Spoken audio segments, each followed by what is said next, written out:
Aquesta sessió la tenia que moderar la doctora Queralt, però per un problema domèstic de treball no pot estar aquí. Per tant, m'ha passat tota la introducció que ella tenia preparada i els hi transmetré. Diu, aquesta sessió està dedicada a la OMS, ja que considera que una de les amenaces més grans de la salut mundial són les resistències bacterianes als antimicrobians. Des de fa dècades, els antibiòtics han estat una eina fonamental per combatre les infeccions i salvar milions de vides. Tanmateix, l'ús extensiu i sovint inadequat d'aquests medicaments, tant de l'àmbit humà com en el veterinari, ha afavorit l'aparició i disseminació de bacteris resistents capaços de sobreviure als tractaments habituals. Tots els avenços en vigilància, ús prudent i recerca les dades ens mostren que el problema continua sent molt rellevant. A nivell mundial es calcula que més de 1,2 milions de persones moren cada any directament per infeccions resistents.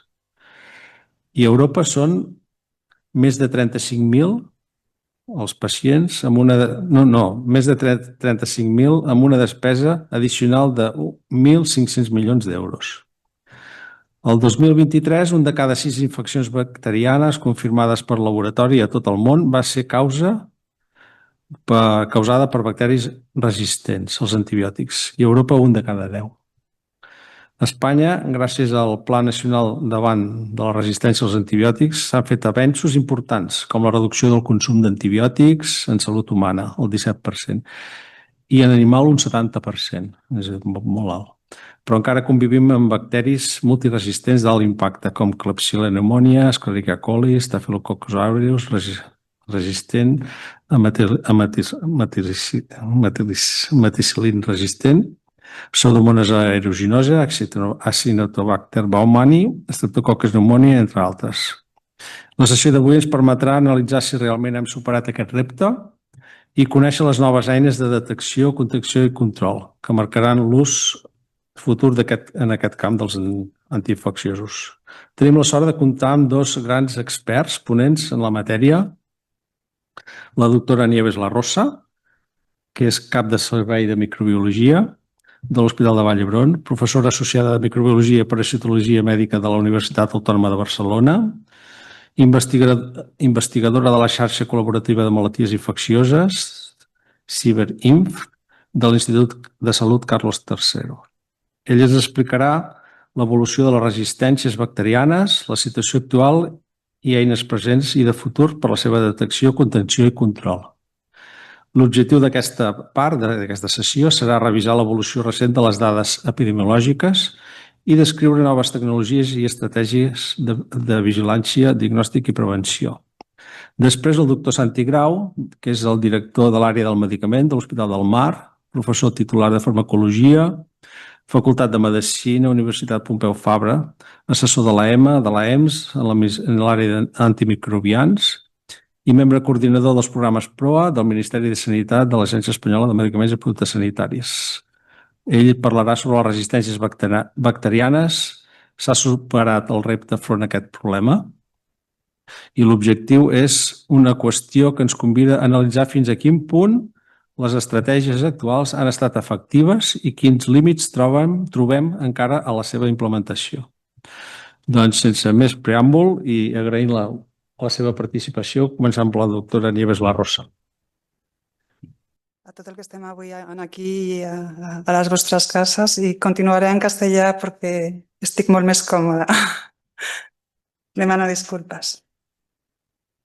Los puntos que tenía que tratar o cuando hablamos con Santi y decidimos cómo íbamos a conformar esta sesión eran un poco una idea general de lo que es el problema creciente de la resistencia a los antimicrobianos, cómo impactaba el cambio climático y qué posibilidades teníamos desde el punto de vista diagnóstico en los servicios de microbiología actualmente. Él quería que huyera un poco de lo que solemos ver los que habitualmente asistimos a este tipo de sesiones y por eso el introducir aquí el impacto del cambio climático, que es un tema que creo que es muy interesante y es lo más novedoso que puedo aportar yo y que él luego acabará de redondear.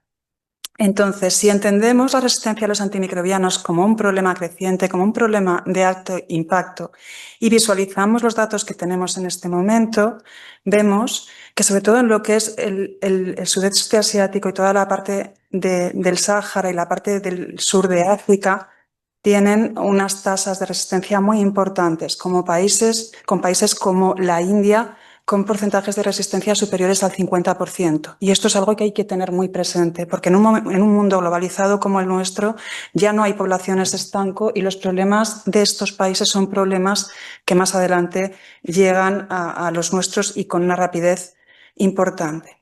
Otro de los factores que es relevante es ver cómo se va incrementando esta resistencia en estos países. Y este trabajo que traigo aquí lo que nos dice es que en estas áreas que son con un rojo más intenso, lo que tenemos son crecimientos de más del 4% de las resistencias. Y llama la atención que hay países como China, donde esta tendencia no es ascendente, sino es descendente. Y no acabamos de entender cuáles son los motivos, o porque probablemente aquí no sea un motivo de adecuación del tratamiento antimicrobiano, como lo es en los países occidentales, o como es la prevención de algunas infecciones, como iremos viendo a lo largo de la presentación. Entonces, el tema real es ver qué ocurre en los países que tienen estos incrementos y ver qué ocurre también en aquellos países donde estos incrementos no son tan manifiestos. Y yo creo que el tema que nos aplica, sobre todo como personal o profesionales sanitarios, es qué impacto tiene la atención sanitaria como un promotor de la resistencia antibiótica a los antimicrobianos. Y a mí aquí hay un concepto que me gustaría resaltar, que es el concepto de centro de distribución de la resistencia, aunque sea un concepto muy duro. ¿Por qué? Porque normalmente la población, cuando entra en contacto con un centro sanitario, bien por ser visitante de un paciente que está ingresado allí, bien por ser paciente o bien por ser personal del propio staff que conformamos este centro sanitario, entramos en contacto con una serie de microorganismos que están sometidos a una presión antibiótica muy superior a lo esperable, que hace que presenten tasas mayores de resistencia. A través de fómites, a través de distintas estructuras, somos más vulnerables a adquirir cuando menos la colonización por estos microorganismos, y cuando salimos de estos centros, bien a un centro de larga estancia, bien o a nuestros domicilios, lo que hacemos es difundir estas bacterias resistentes o convertir estos centros de larga estancia en cierta manera, en reservorios de estos genes de resistencia. Y a través de los residuos que vertemos de las aguas residuales, lo que hacemos es crear reservorios ambientales. No es baladí, y tenemos profesionales de intensivos que han pasado de tener puntos de agua con desagües que tener un punto de agua hace unos años era algo fundamental en cualquier habitación de UCI, a sacarlos totalmente, porque eran los biofilms que se formaban en estos puntos de agua, eran reservorios de bacterias resistentes que tenían un impacto negativo en lugar del impacto positivo que esperábamos inicialmente. No se libra nadie de las resistencias, no se libran tampoco los animales de compañía ni los animales salvajes, y esto acaba haciendo que haya un tráfico de bacterias y de genes que es difícil de contener si no tomamos las medidas adecuadas. Y es también bien conocido, en la introducción se nos hablaban de una serie de cifras, que los datos sobre la resistencia antimicrobiana están infraestimados, sobre todo en países de baja renta que no tienen acceso siquiera a hacer cultivos bacterianos y mucho menos un antibiograma. Pero bueno, es obligación nuestra y obligación de nuestras sociedades el tratar de aflorar este problema. Y es lo que hizo la Sociedad Española de Enfermedades Infecciosas y Microbiología Clínica, con 3 estudios de prevalencia consecutivos en el año 18, en el año 19, en el año 23, donde quiso estimar, a partir de los datos recogidos de más de 130 hospitales españoles que implicaban el 40% de la asistencia sanitaria, cuál era el impacto de esta resistencia, para intentar también recabar fondos y conciencia en la lucha de este problema. Y así, este trabajo que está publicado en Lancet lo que denota es que aproximadamente se producen 150.000 infecciones anuales en nuestros hospitales, y que más de 20.000 de estos pacientes van a fallecer por causas o directas o causas relacionadas con estas infecciones por bacterias resistentes. Por número es Escherichia coli el más prevalente, pero ¿por qué es el más prevalente en todo tipo de infección? y sobre todo en cuanto a las infecciones urinarias, pero por gravedad las neumonías siguen siendo las infecciones que más hemos de temer.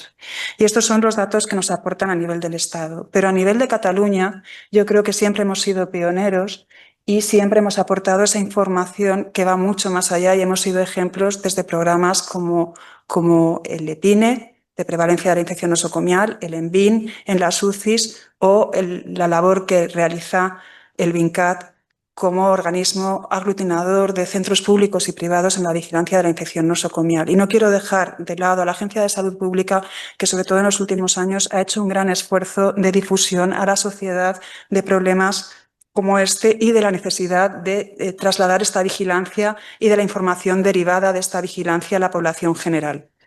En este sentido, quería resaltar este trabajo, que es uno de los primeros trabajos que recoge datos de resistencia, porque no he querido empezar a hablar de microorganismos concretos esta tarde aquí, pero sí que tienen toda la información relacionada con las principales infecciones, tanto en la comunidad como en el hospital, como en población adulta, como en población pediátrica de los últimos años, en relación a este trabajo de vigilancia y a esta colaboración entre todos los servicios de microbiología catalanes, tanto públicos como privados. Yo creo que este es un trabajo que denota este nivel de colaboración que hay en Cataluña y la importancia que se da a conocer los datos de resistencia, a no ocultar más esta información y a actuar de manera coordinada frente a los problemas que vamos detectando en campañas y en estrategias que implican desde la reducción del uso de las quinolonas en el tratamiento de la infección urinaria a campañas para la detección precoz del estreptococo piógenes en las faringoamigdalitis y así evitar el uso innecesario de tratamientos antimicrobianos en las infecciones respiratorias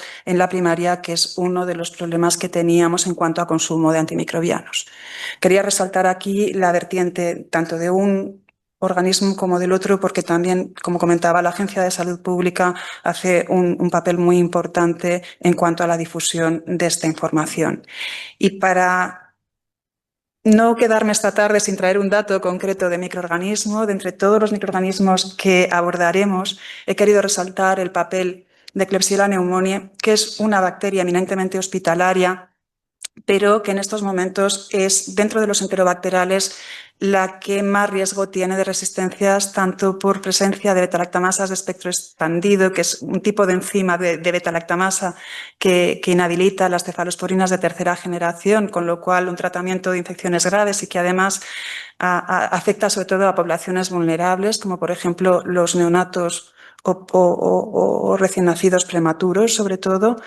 Y también en cuanto a la presencia de carbapenemasas como enzimas o beta-lactamasas que atentan contra los que hasta ahora, hasta la aparición de las nuevas moléculas, habían sido nuestro principal arsenal en infecciones graves, que son meropenem, imipenem, ertapenem. Entonces, en cuanto a las carbapenemasas, que en países como en Grecia, en Israel, en Italia, tienen una prevalencia superior al 50% en los aislamientos hospitalarios, Cataluña se mantiene en unos niveles bastante controlados, muy debajo de los datos europeos, que están en torno al 5%, y yo creo que con este trabajo de tantos años hemos conseguido mantenerlo en torno a un 2,4, 2,5% y evitar la diseminación, porque es muy fácil, es un microorganismo que difunde en forma de brotes y que es muy fácil que trascienda de un hospital a otro y que acabe afectando a toda una población importante. Y yo creo que este es uno de los microorganismos que denota el esfuerzo que se hace en el control de la infección nosocomial y pone en relación el control de la resistencia con el control de la infección nosocomial. La principal enzima en nuestro entorno es OXA48, que es una carbapenemasa de una clase concreta, de clase D, que afecta a los carbapenems y que suele venir asociada con una beta-lactamasa de espectro expandido. Y en estos momentos nos preocupa sobre todo el incremento de KPC, que sería otro tipo de carbapenemasa que inhabilita algunas de las nuevas moléculas, y sobre todo nos preocupan las metalobeta-lactamasas, que serían este grupo de aquí, que dentro de estas enzimas beta-lactamasas son las enzimas más que condicionan una resistencia mucho mayor, y dentro de estas llama la atención el incremento de las NDM como moléculas que pueden poner en riesgo el bienestar en cuanto a que pueden condicionar la sensibilidad a las nuevas moléculas diseñadas específicamente frente a estas bacterias. Y este era el ejemplo que quería traer, sin ser alarmista y tampoco catastrofista, pero también para resaltar sobre todo este esfuerzo de contención que hace que mientras países próximos estén en un 50% y el promedio del Estado y el promedio europeo sea más alto, nos mantengamos a lo largo de los años, estoy hablando de los últimos 5 años, en un nivel bastante contenido. En cuanto a la mortalidad, quería resaltar que en el año 2019, a partir de los datos extraídos de un trabajo muy ambicioso que recogía información de más de 200 países, murieron más de 5 millones de personas por enfermedades en las que la resistencia a los antimicrobianos estaba ejerciendo algún papel. Y de estas, más de 1 millón de muertos van a ser consecuencia directa, fueron consecuencia directa de esta resistencia a los antimicrobianos. Como comentaba, por prevalencia tenemos Escherichia coli, pero los otros 5 microorganismos relevantes eran Staphylococcus aureus, Klebsiella pneumoniae, que es la que acabamos de comentar, Streptococcus pneumoniae, Acinetobacter baumannii, Pseudomonas aeruginosa. Y esto implica que en ese año murieron más personas a causa de la resistencia antimicrobiana que a causa del HIV y de la malaria, a pesar de que no sea evidente y no se hable de este problema como se habla de este otro tipo de infecciones. Y todos conocemos o nos suena por lo menos haber oído hablar de un informe que es el informe O'Neill, que era un economista inglés, que es un economista inglés que hizo una predicción de mortalidad en el año 2050 si no tomábamos medidas. ¿Cómo sería esta resistencia? Vemos que España se mantiene en un nivel intermedio, en este color naranja, que implica una tasa no despreciable entre 24 y 27 por 100.000 habitantes, y lo que nos dice es que en ese año 2050, si no tomamos medidas, vamos a registrar 2 millones de muertes directas y 8 millones relacionadas anualmente, es decir, 10 millones de muertos cada año relacionados con la asistencia sanitaria. Y sobre todo esta mortalidad se ha visto que va a ser en población mayor de 70 años, algo que nos interesa a todos, porque también lo que denota esta tendencia o esta evolución es que ha disminuido la mortalidad en población menor de 5 años gracias a los esfuerzos de la OMS, también en países de baja renta, donde no solo se ha intentado poner un uso racional, sino que hay programas de vacunación y de saneamiento y de mejora de las condiciones higiénicas de estos niños. Entonces, a lo largo de los años hemos visto que disminuye la mortalidad por debajo de 5 años, pero que aumenta y que esta mortalidad en el año 2050 va a ser a expensas de mayores de 70 años y también, sobre todo, en estos países de baja renta. Y en los países de alta renta como el nuestro, pues el principal protagonista seguirá siendo probablemente Staphylococcus aureus methicillin resistente, que será el responsable de en torno a 200.000 muertes en el mundo si no hacemos nada. Y si conseguimos actuar de manera adecuada, podremos ahorrar casi 100 millones de muertes desde ahora hasta entonces. Si conseguimos aunar esfuerzos como estamos haciendo para disminuir el uso inadecuado de antimicrobianos, probablemente consigamos revertir esto en ese sentido. Esto en cuanto a la situación actual y la evolución de las resistencias. Espero no haber sido muy alarmista ni muy catastrofista. Yo soy de las que opinan que la situación mejorará, que si hacemos esfuerzos pueden ir a mejor, que si tenemos a la administración de nuestra mano irá mejor, y de hecho lo estamos viendo en países que tienen unas condiciones de saneamiento mucho peores que las nuestras. En cuanto al cambio climático, parece que tendría que influenciar en las resistencias antimicrobianas, pero lo que estamos viendo es que es una influencia bidireccional, que el cambio climático influye en la resistencia, pero que la resistencia también influye en el cambio climático. Y es lo que intentaré explicar en el siguiente bloque. Hablamos de One Health cuando intentamos relacionar este concepto de salud humana, animal y ambiental, un contexto en el que hemos empezado a trabajar de verdad, porque al principio solo era algo que quedaba muy bien, como ahora la inteligencia artificial. Ahora todo el mundo se refiere a la inteligencia artificial. Hubo un momento en que todo el mundo hablaba de One Health sin realmente tenerlo presente, pero yo creo que conceptos que sí que aplican, como es la sostenibilidad, se tienen mucho más presentes en nuestros hospitales y en nuestro día a día, y hacen que todo lo que es el Global Health, que son todas aquellas circunstancias que influyen en este One Health, se tengan mucho más presentes e intentemos abordarlas de manera individual, a pesar de que dentro de esto hay algunas situaciones como son las guerras o los fenómenos migratorios que no podemos decir que en los últimos años hayan mejorado, sino que han ido a peor.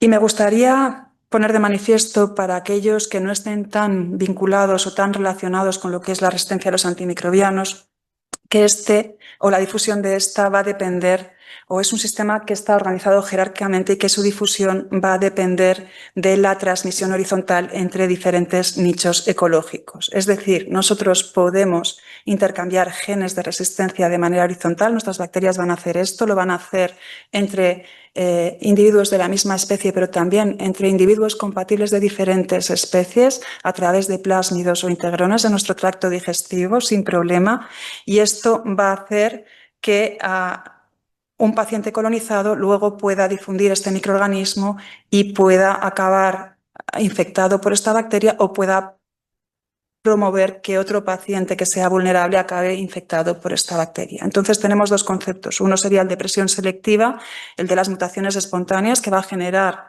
bacterias resistentes, pero luego estará este concepto de diseminación horizontal de genes de resistencia y de bacterias resistentes, lo que hace que haya diferentes poblaciones que estén interconectadas ecológicamente, porque vamos a tener desde reservorios ambientales a adquisición de genes a partir de otros nichos ecológicos como pueden ser los animales de consumo. Y es un hecho a tener en cuenta. Hasta el año 2016, cuando hablábamos de los factores generadores de resistencia antimicrobiana, hablábamos del mal uso en humanos, del mal uso en animales, lo hemos mencionado hoy, de la contaminación ambiental, de la transmisión en los centros sanitarios, de los diagnósticos subóptimos, de vacunaciones subóptimas, de utilizar los antimicrobianos mal, bien por la elección de la pauta, bien por la mala elección de la posología. Hablábamos de los movimientos migratorios y también de los viajes y del consumo global de estos antimicrobianos. Pero a partir del año 2016 yo creo que hay un cambio muy importante y empieza a aparecer el cambio climático como elemento generador de las resistencias. Este cambio climático que está dentro de este contexto One Health que mencionábamos antes, y lo que vemos es que el aumento de las temperaturas ambientales, la contaminación, los fenómenos meteorológicos extremos como puede ser una inundación, como pueden ser las grandes sequías, tienen un impacto en el desarrollo y en la propagación de la resistencia antimicrobiana, y que un aumento de un grado de temperatura puede incrementar en algunas zonas un 10% algunas de estas bacterias multiresistentes. Y lo hemos visto claramente tanto en Vibrio como en Candida auris, que es la cándida más resistente que en estos momentos puede infectar a los pacientes, como en otras bacterias más comunes como las que hemos mencionado previamente, incluido Aureus meticilin resistente. Pero luego hay que tener en cuenta otro aspecto, que sería el efecto invernadero. Y aquí tenemos que tener presente que un solo tratamiento antibiótico tiene tanto impacto en la eliminación de CO2 como casi dar la vuelta en coche, una vuelta y media al mundo en coche, con lo cual el impacto que tiene cada tratamiento se ha de tener presente, porque siempre pensábamos que escorábamos hacia un lado solo, pero la realidad es que es una influencia totalmente bidireccional. Y tenemos todos estos factores que van a hacer que se ponga de manifiesto esta relación, la contaminación ambiental, las actividades humanas que condicionan esta emisión excesiva de carbono, las epidemias y las pandemias como las que hemos vivido o las que surgirán, todo el tema de los animales, de los reservorios acuáticos, y no podemos dejar de tener presente que más del 60% de las infecciones que en estos momentos nos ocupan tienen un origen zoonótico, un origen animal, pero es que más del 75% de las amenazas que tenemos, de las patologías emergentes, también tienen un origen animal, y que el cambio climático también va a estar presente en este hecho, y que el cambio climático también va a causar un exceso de muertos. Hablábamos de los muertos que produce la resistencia antimicrobiana, pero se estima que en este año 2050 también habrá unas 250.000 muertes por año que se pueden atribuir a este fenómeno si no tomamos medidas al respecto, bien en forma de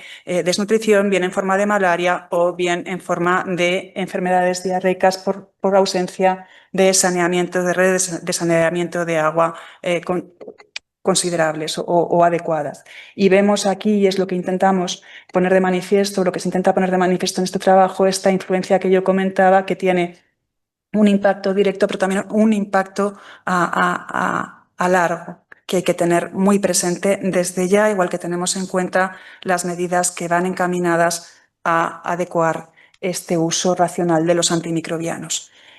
Y en esta intersección vamos a tener sistemas terrestres que ya hemos mencionado, sistemas que van a influir entre un ecosistema y otro. Vamos a tener la influencia de los sistemas acuáticos, en cuanto a la acidificación de las aguas o en cuanto a la acuacultura, ¿no?, que también va a influir aquí, y, cómo no, vamos a tener todos los sistemas de salud en el centro que van a interconectar un sistema y otro, y que hemos de tener presente y que es quizás lo que está más a nuestro alcance. Y esto se pone de manifiesto en todos los últimos trabajos en revistas relevantes que abordan este tema, con idea de concienciar y de que la población general tenga presente cuál es el papel de cada uno de los diferentes actores para evitar esta evolución. Y no hemos hablado de aspectos como lo que supondrá el deshielo a nivel de las zonas árticas y de aspectos como el permafrost, que además de poner de nuevo en circulación microorganismos que son de riesgo para la humanidad, probablemente también tengamos el riesgo de una liberación masiva de carbono que implique un cambio climático mayor y mayor riesgo de fenómenos que condicionen resistencia antibiótica o otras patologías emergentes como pueden ser las arbovirosis que estamos padeciendo ya actualmente en relación a este cambio climático. Y cerrando ya este segundo bloque y pasando al tercero, que es el más microbiológico, quiero poner de manifiesto este siglo de oro que estamos viviendo tecnológico en los laboratorios de microbiología, que nos han permitido hacer nuestro trabajo con la misma eficiencia que hacían nuestros maestros, pero con un impacto quizás mayor por el acortar los tiempos de respuesta. Este acortar los tiempos de respuesta ha permitido que resultados que antaño no eran accionables porque tardábamos más de 24 o 48 horas en tener, en este momento podamos acotarlos al primer día de debut de infecciones graves como son la sepsis o una neumonía.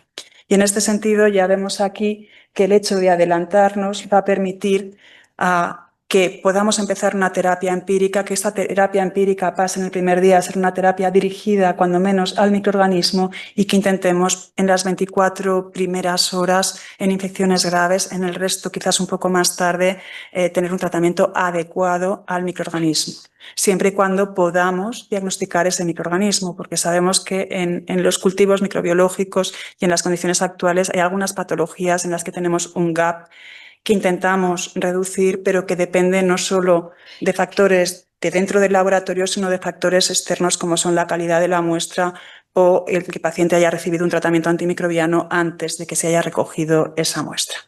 Y en este sentido, cuanto antes nos anticipemos a detectar las bacterias resistentes, antes evitaremos que de la situación inicial pasemos a la situación catastrófica de brote de todos los pacientes en una planta colonizados o infectados por una bacteria multiresistente. En una planta que en hospitales como el mío suelen ser plantas de pacientes vulnerables, como serían pues, UCIs o salas de oncohematología, tanto de pacientes pediátricos como de adultos.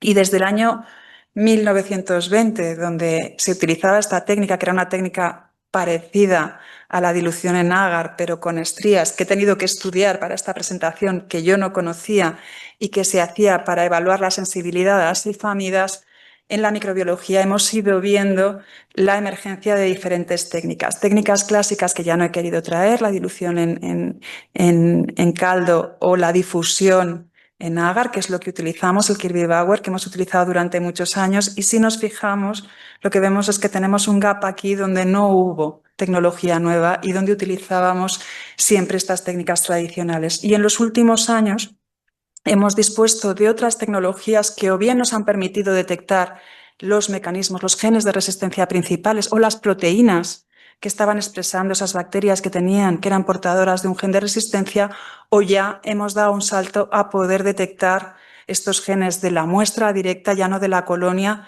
o incluso a poder hacer antibiogramas rápidos en 3-4 horas de algunas muestras.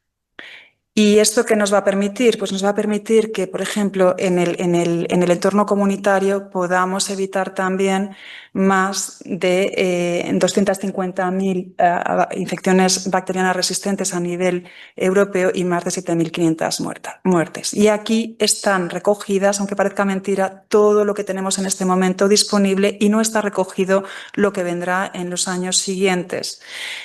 Ahora para poder hacer microbiología, además de conocimiento de ciencia, necesitas un conocimiento tecnológico importante y necesitas el soporte de profesionales de otras disciplinas, porque estamos empezando a introducir tecnologías que no son afines a nosotros, que no conocíamos y que nos van a aportar mucho. Y no estoy hablando solo de la genómica, estoy hablando de nanofluídica y estoy hablando de otras disciplinas que son más de ingeniería industrial, de ingeniería mecánica y que escapan un poco a lo que es nuestro entendimiento de calorimetría y de otras aportaciones de ciencias paralelas que nos van a ayudar mucho en los años futuros. Entonces, hemos pasado una detección fenotípica, que es cómo responde el microorganismo a enfrentarlo con un antibiótico concreto, donde hablábamos de la dilución en caldo del discodifusión y de la microscopía digital, que nos daría resultados rápidos. Esto sería lo novedoso, a identificar genes de resistencia concretos que no nos pueden garantizar tampoco que el que estén presentes se traduzcan siempre en una resistencia y tampoco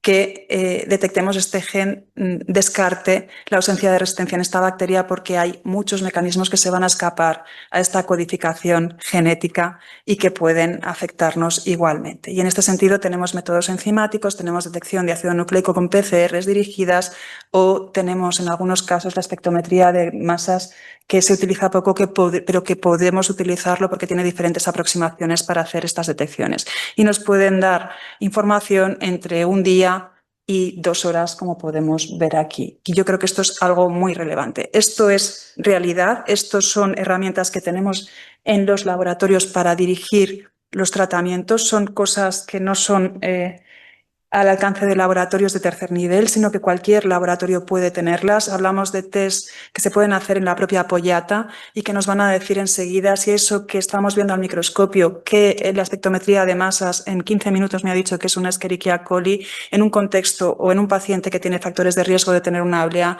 es portadora de esa beta-lactamasa de espectro ampliado o no, y hemos de modificar el tratamiento antimicrobiano. O si ese coco gram positivo que estamos viendo en el hemocultivo si es de un paciente que está en un tratamiento de hemodiálisis, por ejemplo, es un aureus o no lo es, y si ese aureus es meticilin resistente o no lo es. Y eso lo hacemos con una técnica molecular comercial que en 1 hora te va a dar ese resultado y te va a ayudar a orientar a los clínicos en el tratamiento. Y como técnicas a nuestra disposición, y de aquí se han ido cayendo porque ha habido un boom, pero algunas de estas no se han ido sosteniendo, pues en estos momentos, y después de haber hecho antibiogramas directos que seguimos haciendo de los peles de los hemocultivos o de las orinas, por ejemplo, cuando tenemos un paciente muy grave y vemos que el sedimento es patológico, que es una orina en la que seguro que vamos a tener un aislamiento bacteriano y que lo hacemos como si trabajáramos de colonia, y que en mi laboratorio en concreto se sigue haciendo en aquellos pacientes de gravedad, o de hacer test de difusión en gradiente, test para tener una aproximación del microorganismo del bacilo gram negativo que veíamos en el aspirado traqueal del paciente de la UCI, pues hemos pasado a tener técnicas que realmente están estandarizadas y que nos aportan más garantías. Y algunas son tan sencillas como la difusión en disco para algunos microorganismos. Y esto que tenemos en esta tabla, y que pone de manifiesto pues, la tecnología, que ya veis que es muy variada, desde la detección de partículas volátiles hasta la microfluídica o la citometría de flujo, el tiempo de preparación, que es algo muy relevante en cuanto a poder encajarlas dentro de nuestras rutinas de trabajo, el número de antibióticos evaluados frente a gram negativos o gram positivos y el tiempo final que tardamos en tener estos resultados. Y quiero resaltar o llamar la atención en el abanico de horas que tenemos. Tenemos técnicas que en 2 horas, en 4 horas, en 6 horas, en 8 horas pueden aportarnos cierta información ya de una manera estandarizada, no de una manera fuera un poco de la ley como llevábamos haciendo en los últimos 20 años por interés de los microbiólogos en ayudar a estos pacientes.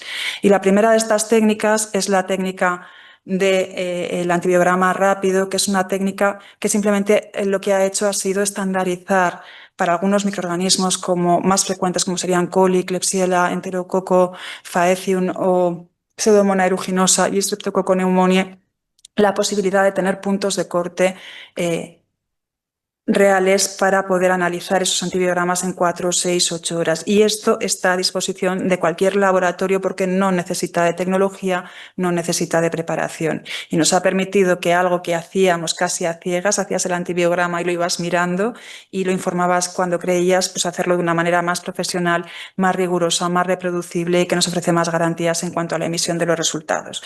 Y a partir de allí, todos estos otros métodos fenotípicos que comentaba, que se basan en diferentes tecnologías, pero que al final lo que tratan es de, o bien a través de la velocidad de crecimiento o a través de time-lapse, microscopía de la detección de imágenes seriadas, a aportarnos un resultado de curvas de cinética antimicrobiana que nos permitan predecir o dar un antibiograma rápido en 4, en 6, en 7 horas de un microorganismo que consideramos que es relevante. Hay otras aproximaciones que se asemejan un poco a lo que es convencional. Aprovechamos también la eliminación de los metabolitos que se producen cuando se enfrentan una bacteria y un antimicrobiano, y esto hace que podamos detectar resistencia en 3 horas en estas técnicas y que si tarda más en detectarse o en crecer probablemente tengamos una combinación de microorganismos sensibles, y que empecemos a utilizar la citometría de flujo que se ha utilizado en otras disciplinas del laboratorio como técnica que nos aproxima la sensibilidad antibiótica. Y en este sentido hay dispositivos para gram positivos y para gram negativos. Necesitas un citómetro de flujo. Aquí sí, esto no es a disposición de todos los laboratorios, y también en este caso hay que tener presente que para muchas combinaciones no vas a tener valores de concentraciones mínimas inhibitorias, solo vas a tener la aproximación sensible o resistente. En los últimos meses vimos cómo se hablaba de este dispositivo aplicado a infección urinaria de la comunidad, y yo creo que este será una de las técnicas robustas que nos permitirá poder aplicar, que en este momento no tenemos, como técnica de point of care o casi de point of care en infecciones en las que necesitemos hacer un tratamiento en el mismo acto médico sin tener que esperar a que vuelva el paciente a la consulta. Pero necesitamos generar evidencia en ese sentido. El impacto de las técnicas rápidas en el tratamiento precoz y en la mejora de la supervivencia no es fácil de demostrar, y en estos momentos no tenemos herramientas para poderlo demostrar. Tampoco sabemos cuál va a ser su impacto en la disminución de las resistencias. Consideramos que sí, porque consideramos que ya hemos demostrado ampliamente que la optimización y el uso racional de los antimicrobianos va a contribuir a disminuir estas resistencias, pero es un fenómeno que veremos a largo plazo probablemente y no tan a corto plazo. Y también hemos de ver cuál es el impacto económico. Muchas de estas técnicas son caras, se atribuyen solo al coste del laboratorio. Necesitamos que este coste esté equilibrado con la reducción en el consumo de antibióticos de última generación, o con la disminución de estancias, o con la mejora de calidad de años de vida de estos pacientes que padecen una infección grave. El futuro pasa por las nuevas tecnologías, empezado por allí. Aquí tendríamos las tecnologías clásicas, pero mirar todo el abanico de técnicas nuevas que se abre a nuestra disposición, y todo lo que tendremos que aprender de otras disciplinas. Y también, por supuesto, de la inteligencia artificial. Ya estamos teniendo soluciones en el mercado que tratan de anticiparse al diagnóstico de las infecciones graves, que tratan de utilizar datos clínicos y datos históricos de los laboratorios para predecir conductas o situaciones que ocurrirán en poblaciones concretas. Y en este sentido, este año, por ejemplo, ha obtenido marca CE este dispositivo que se ha evaluado en un grupo de hospitales madrileño y que ha visto que acertaba en un 90% de los casos en comparación a lo que hacía el clínico que llevaba a ese paciente, con muy poquita información adicional, más que el histórico de sensibilidad de esa población y los datos que se publican en la literatura, con lo cual, bajo la supervisión de los especialistas, porque esto es como el ChatGPT, solo no puede ir, creo que es algo que nos va a permitir acertar mucho más en nuestros tratamientos y mejorar la supervivencia de los pacientes en este sentido. Cuanto más precoz, ¿no?, mejor supervivencia y mejor y menos resistencia a largo plazo. Como mensajes clave para acabar esta presentación, quiero recordar que la resistencia antimicrobiana es un fenómeno creciente, es imparable y que puede condicionar nuestro bienestar futuro, porque condicionará la posibilidad de trasplantes, la posibilidad de tratamientos oncológicos, la posibilidad de que podamos sobrevivir y no volver a aquella situación de generaciones anteriores por fenómenos que son prevenibles como las infecciones, que hay una influencia recíproca entre el cambio climático y la generación de la resistencia antimicrobiana y que esto solo se minimizará con un abordaje One Health, donde tengamos presente no solo la salud humana, sino también la salud animal y ambiental, y que todas estas nuevas tecnologías y la ayuda de la inteligencia artificial y del aprendizaje automático nos permitirá disponer de nuevos dispositivos y de nuevas maneras de trabajar en los próximos meses, años, y la posibilidad de trabajar a partir de la muestra directa y de manera automatizada y hasta en un formato de point of care en las propias consultas médicas sin tener que enviar las muestras a los laboratorios. Eso es lo que esperamos, eso es lo que esperamos también liderar los microbiólogos del futuro, y ya hemos empezado a observar el cambio porque nuestros laboratorios ya no son lo que eran en este y en otros fenómenos, y poner, por supuesto, de relieve el impacto de lo que supone la vigilancia de la resistencia antimicrobiana, pero también de cualquier tipo de infección emergente o no emergente. Muchas gracias por su atención.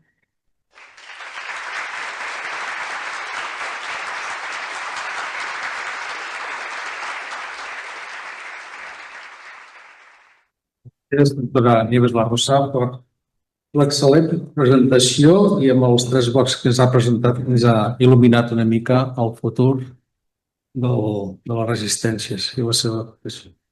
I ara, a continuació, el doctor Santi Grau ens explicarà les resistències bacterianes, si ha superat el repte enfront a aquest problema. Guanyar temps mentre els companys informàtics arreglen el que no té arreglo, de la meva presentació. Vull agrair al doctor Codina, Carles, per la invitació i vull uns quants amics que tinc aquí que han vingut, que són pocs però que són bons amics, i abans de dir la darrera cosa que volia dir, jo tinc aquí un dels meus grans mestres, he tingut dos, un és el doctor Ludwig Tropnik i un altre, he tingut molts mestres, però dos grans mestres, i el mestre més exigent el tinc abans, el que m'ha castigat més amb crítiques i tal, el tinc aquí davant, és molt amic meu, el doctor Álvarez Lerma, i això també. El doctor Álvarez Lerma, que ha estat una de les persones més crítiques amb mi, cosa que només m'ha passat a la vida amb la meva mare. Per tant, li tinc una estima especial i crec que he après tot el que he pogut d'ell i espero gaudir-lo durant molt de temps per la seva predisposició i el seu temps perdut amb mi moltes vegades. I per últim, realment és un luxe tenir a la doctora Nieves Larrosa. Jo li tinc molt carinyo, és molt jove, però quan encara, si és que és possible, era encara més jove, es va deixar endavant aquí amb nosaltres, amb el doctor Tomàs Pomarola i amb mi per col·laborar en un llibre que era realment tot un repte, fa molts anys, quan fèiem pocs llibres.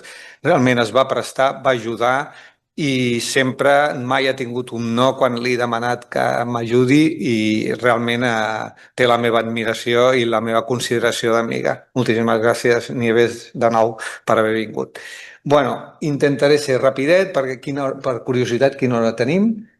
19:16. 19:16, és a dir, que m'estan amenaçant d'un quart d'hora. Bueno, doncs hauré de parlar una miqueta més. És un quart... Vale, perfecte. Bueno, jo abordaré aquest tema.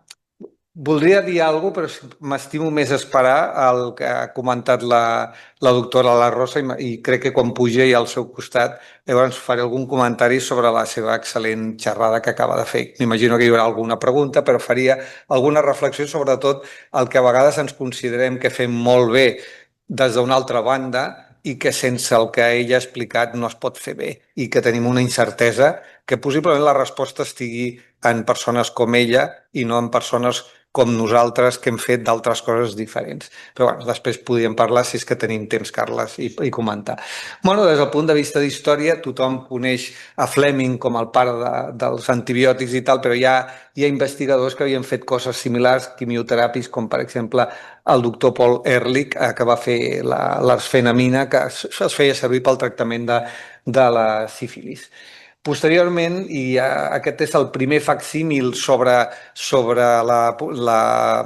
el descobriment de la penicil·lina, ja he posat que fue bonito mientras duró, perquè realment semblava que això ens trauria els problemes en les infeccions. Jo tinc un germà gran, ja sóc jo, però encara més gran, que té 3 o 4 anys més que jo i el va salvar d'una pneumònia a la penicil·lina. És a dir, que al tanto, perquè això no era broma, però ens pensaven que això duraria per sempre. I per desgràcia, encara que la penicil·lina encara aguanta, això no és cert. Bueno, aquí veiem una mica el tema de l'evolució de la síntesi de descobriment d'antibiòtics. Hi ha una edat que és, aquí surt Semmelweis, que va ser una persona que dient que es rentessin les mans, les persones podien evitar mortalitat amb parteres i tal, i posteriorment hi ha el descobriment de la penicil·lina. Ens pensem que als anys 40, a la Segona Guerra Mundial, vam tenir penicil·lina, però els soldats que anaven a la guerra, a la Segona Guerra Mundial, portaven a les seves motxilles sulfamides i no portaven penicil·lina perquè no n'hi havia. Inclús la penicil·lina es recuperava de l'orina perquè era de ricos, no es podia tenir penicil·lina perquè no n'hi havia. Després veieu que hi ha un tros amb una fletxa que posa augment de la resistència antibiòtica, i són els anys Lin, és a dir, d'alguna manera és la gozada. No hi ha problema per resistències perquè sempre en descobrirem un antibiòtic que ens ho resoldrà. I això és el que vam estar nosaltres amb una dinàmica de no hi ha problema, després d'una resistència ens donarà la indústria un altre antibiòtic que ens solucionarà possiblement l'aparició de les resistències, i no m'atreveixo a parlar de resistències perquè tinc aquí una hiperexperta i una amica aquí també que en sap molt aquí com a company del públic, però possiblement l'aparició de les quinolones va fer molt de mal perquè és un antibiòtic que fa resistències a la seva família i a famílies d'antibiòtics que no tenen res a veure, com poden ser inclús els carbapenèmics. Als anys 2000, i donat que la indústria farmacèutica, empreses privades que lògicament amb tot el seu dret d'investigar o no investigar, representen la gran davallada de síntesi de noves molècules i el gran problema. De fet, hi ha un antibiòtic que és la colistina, i només l'anomenaré ara, que jo vaig viure l'experiència quan jo també era jove i de tenir-la que importar perquè no tenia gairebé sortida, i en el començament dels anys 2000 resulta que es torna a comercialitzar perquè era l'única sortida que teníem com a antibiòtic actiu davant de resistències per gram negatius. Aquí veiem l'impacte de l'era preantibiòtica i postantibiòtica. Veieu que, per exemple, per dir-ho una mica així, si no m'estendré gaire, en pneumònia de la comunitat, que és la primera banda que teniu aquí, no arribarà això ni somniant, suposo. No. Veieu que es moria el 23%, i després a l'època preantibiòtica després un 7%. Fixeu-vos que endocarditis, amb aquesta publicació del 2011, que sempre la deixo perquè m'encanta, no sóc l'autor, per això puc dir-ho que és de la ITSA, de la Societat Americana d'Infeccions, diu que l'època proantibiòtica per endocarditis es moria al 100% i després resulta que es moria al 25%. Jo us puc assegurar, i un altre dels meus mestres, aquest no tan exigent amb mi, que és el doctor Juan Luis Jimeno, que és de l'equip del doctor Drobnik, aquest home, quan vaig estar 10 anys passant visita diària per pacients d'infeccioses, i una de les coses que vaig veure és que es fugava pacients amb endocarditis i després al cap de 6 mesos els tornava a veure com ingressaven vius. Per tant, em va cridar l'atenció vaig estar a punt de fer una carta per contestar això, i ara ja estoy fuera de tiempo perquè és del 2011. Us recomano per temps d'aquests de lectura evasiva coses que s'escriuen i que són molt agradables de llegir per conèixer un problema. El doctor O'Brien, en l'any 2011, va escriure això, que s'ha aguantat o com es manté viu el miracle dels antibiòtics, i aquí fa una reflexió que diu 3.000 milions d'anys d'evolució bacteriana, que s'ha vist que es podia tolerar i tal, han anat d'una manera natural, però que durant 70, que ara ja serien 80 i pico anys d'ús d'antibiòtics, ens ho han carregat gairebé tot, i l'únic que hem fet és seleccionar microorganismes resistents. És una reflexió que ens sembla molt, molt coherent. Aquests 3 superpop és Darwin Ehrlich Fleming, ja vam parlar de la relació d'ús de substàncies d'aquest tipus i desenvolupament de resistències. Quina és la situació actual des del punt de vista, i crec que hi ha alguna cosa que poder solapa amb el que ha parlat la doctora de la Rosa, però bueno, em sembla que si no ho passarem ràpid. Amb aquest estudi, publicat a finals de l'any 2022, ja es mira la mortalitat global associada a 33 microorganismes diferents i es parla, és un anàlisi sobre la càrrega de la malaltia, de les infeccions en l'any 2019. Veieu que parlen de 13,7 milions d'infeccions relacionades amb 2019 i especialment relacionades amb 11 síndromes infecciosos, i veieu aquí els microorganismes top, que són l'Staphylococcus aureus, Escherichia coli, el pneumococ, Klebsiella pneumoniae i Pseudomonas aeruginosa. Si veiem aquesta diapositiva que parla de nombre de morts, fixeu-vos que el campió per matar, el killer, principal és l'Staph aureus, i el número 2 és Escherichia coli i el 3 el pneumococ. Si veiem la següent diapositiva, veieu que aquí parla d'anys de vida perduts, el que provoca més anys de vida perduts. El primer que provoca anys de vida perduts no és l'Staphylococcus aureus, en aquest cas, sinó el pneumococ, possiblement derivat que aquest estudi està fet en múltiples països i afectaria la població pediàtrica. I llavors, clar, són els que, si es mor un nen de 5 anys, ha perdut molts més anys, per la curiositat aquesta. I aquí veuríeu una mica quin és el panorama. Aquí el maco, y este año que la moda es el verde, és estar lo más verde possible. I veieu que aquests verds que hi ha al nord, Estats Units no està tan verd, està a Canadà, i veieu que Espanya surt bé amb aquesta foto, no sempre, i Austràlia també. Com ha parlat la doctora de la Rosa, possiblement seure, tocar aquí, tocar-me a mi, seria factor de risc de tenir igual al portar algun tros d'antibiòtic, perquè realment tot això, tot el que ens rodeja pot estar contaminat. I com va el tema del consum d'antibiòtics? Doncs farem pàtria, la primera és pàtria espanyola, que seria aquesta diapositiva d'Espanya, i veurem com està Espanya. Aquí, aquesta publicació publicada el 2021, veureu que parla del consum d'antibiòtics a Europa i a l'àrea europea. Fixeu-vos que Espanya és la medalla de bronze, el tercer país, darrere de Grècia i Xipre. I amb aquestes diapos, l'Uruguai és quedar al darrere, és a dir, los altos rubios de ojos claros estan sempre al final i en petitet amb aquest histograma, i veureu sempre Països Baixos, que per cert són els més alts d'Europa, Estònia, Eslovènia, Suècia, tal. Sempre surten els més correctes, i també la doctora de la Rosa ha tret alguna diapositiva que anava d'allò. Aquest és un treball similar, però d'antibiòtics d'ampli espectre. Quan veiem aquí ja som diploma olímpic, queda Espanya al quart, però el primer és Itàlia, seguit de Grècia i Bèlgica. Atenció que els països del sud d'Europa estan carregats de moltes resistències bacterianes, possiblement també derivats d'un mal ús d'antibiòtics a la zona sud. I aquí és una publicació ja molt més nova, perquè és que fan una carta en la que diu que, atenció, que siguen en el pòdium. Mira, per cert, jo sempre parlava de pòdiums i aquesta gent ho anomena, que diu que Xipre i Grècia encara han augmentat la seva fortalesa com en el hit parade d'estar en el primer i en el segon lloc. Les coses curioses és, per exemple, aquest treball que et pots trobar a la literatura, que en un lloc tan recòndit com a Manaus, resulta que es veu i diu que l'ús d'antibiòtics 15 dies previs havia estat en 4 de 100 adults en l'any 2015, i per si fos poc s'havia doblat en l'any 2019. Però fixeu-vos, quan s'examina la gent que s'havia automedicat, era 1 de cada 5 inicialment i després 1 de cada 3. Per tant, la situació empitjora.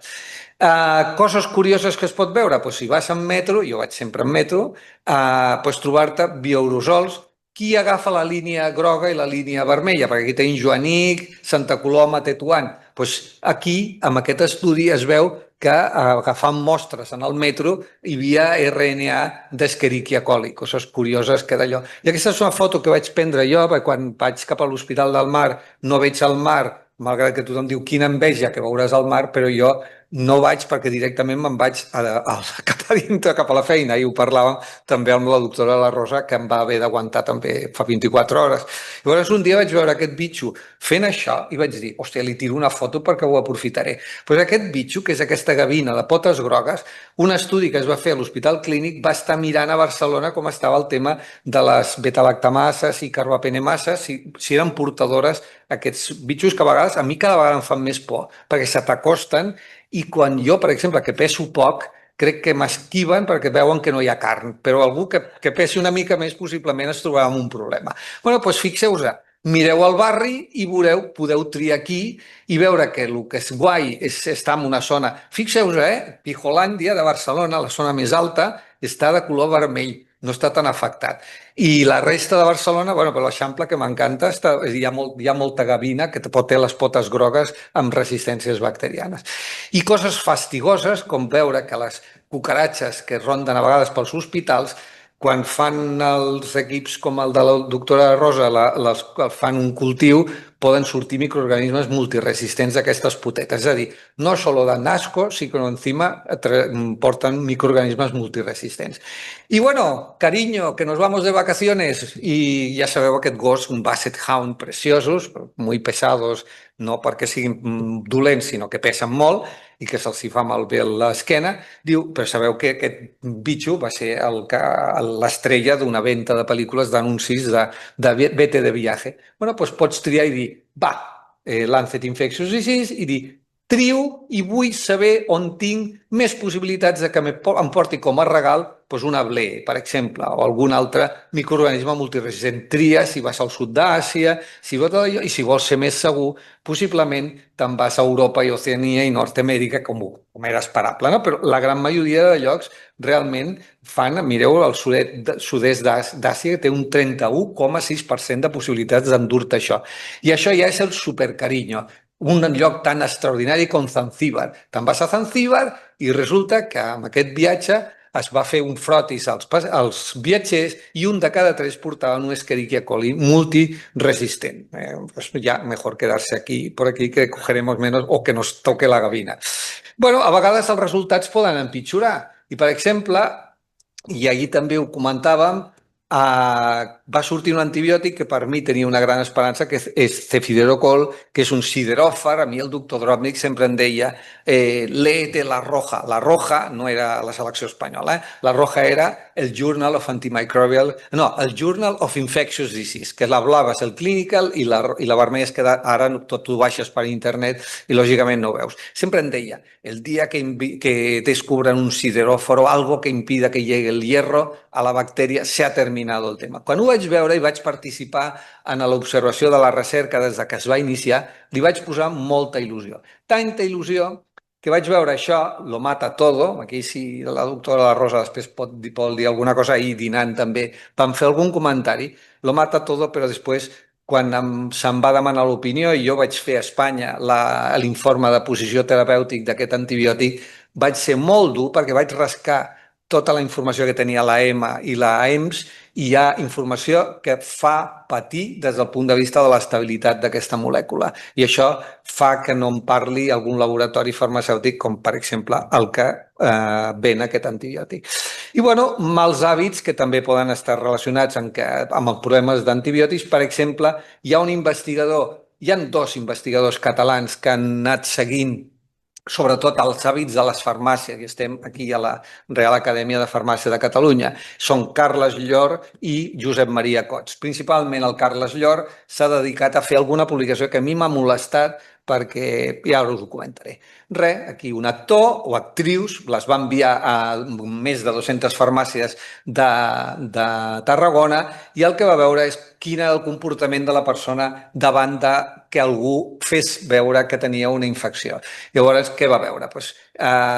Gairebé el 75% del personal de la farmàcia comunitària no preguntava sobre possibles al·lèrgies ni sobre embaràs, això em sembla molt delicat, recomanació de visita mèdica en un 36% i que es van negar a donar l'antibiòtic si no el veia un metge només un 10%. Abans de seguir, vull dir una cosa. Si qualsevol de nosaltres ens anéssim al metge i volguéssim colar-li que tenim una infecció, Jo també és fer d'actor i lo cuelo segur, ho dic en sèrio. Per tant, és que podien haver... Llavors s'ha d'agafar tots els col·lectius i no només aquest, perquè aquest home ha publicat 4 o 5 coses, té un Clinical Infectious Disease i que jo vaig replicar i vaig tenir algun problema amb tot això i realment és un tio intel·ligentíssim, però és que s'ha focalitzat sempre en buscar els farmacèutics del d'allò. Llavors crec que no... Bé, és igual. Seguim perquè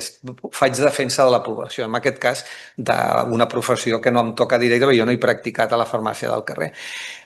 Obtenir antibiòtics per internet, que això es pot aconseguir, això és impresentable, i després aquí us poso present i futur de la teràpia antimicrobiana. Bueno, tot ha estat... Va haver un paper, una publicació de Clinical Infectious Disease prèvia en el qual es feia un desideratum de 10 molècules pel segle XXI. Després va sortir aquesta posterior que va parlar de 20 molècules. Realment, 20 molècules en el segle XXI, no sé si hem arribat, però massa interessants tampoc és que hi hagin gaires. Jo després, si voleu que comentem quines, però jo crec que igual no és objecte d'aquesta reunió. Veieu que hi ha una davallada, el 2008-12 només en van sortir 2, I tot és un tema de rendibilitat econòmica. Avui en dia la farmacologia s'adreça a altres vies que són molt més rendibles, però aquesta ho seria si es canviés una mica el xip també. Fixeu-vos que l'OMS aquí ja adverteix que dintre de l'arsenal terapèutic que s'està fent recerca hi ha 32 antibiòtics, però gairebé considera que molt poquets són interessants per cobrir els microorganismes sobretot d'una diapositiva que no havia posat actualitzada, que abans ho hem comentat amb la doctora La Rosa, que són els microorganismes que ells consideren com d'alt, mitja o baixa prioritat. Bueno, abans parlava de l'editorial d'O'Brien, aquest senyor no es queda lluny, Nielsen, i també és per llegir amb estones lliures, perquè es llegeix com un llibre de divulgació, i aquest senyor, fart, va començar a fer una introducció dient que la gent que s'havia salvat la vida gràcies a la penicil·lina als Estats Units, i al final diu, tal com està la indústria farmacèutica, per què no fem una cosa? Per què no fem que els estats, des d'un punt de vista públic, tinguin zones de recerca pública que desenvolupin antibiòtics, ja que la indústria no fa més que treure antibiòtics que no tenen gaire interès. Per això he posat un interrogant, perquè d'on traurem els cèntims per fer una cosa com aquesta? Jo no ho veig. Però bueno, aquest senyor, i ja no diguem als Estats Units, parlant amb un sistema públic com aquest, amb el d'allò. Bueno, aquí van sortint, normalment és com un quocient.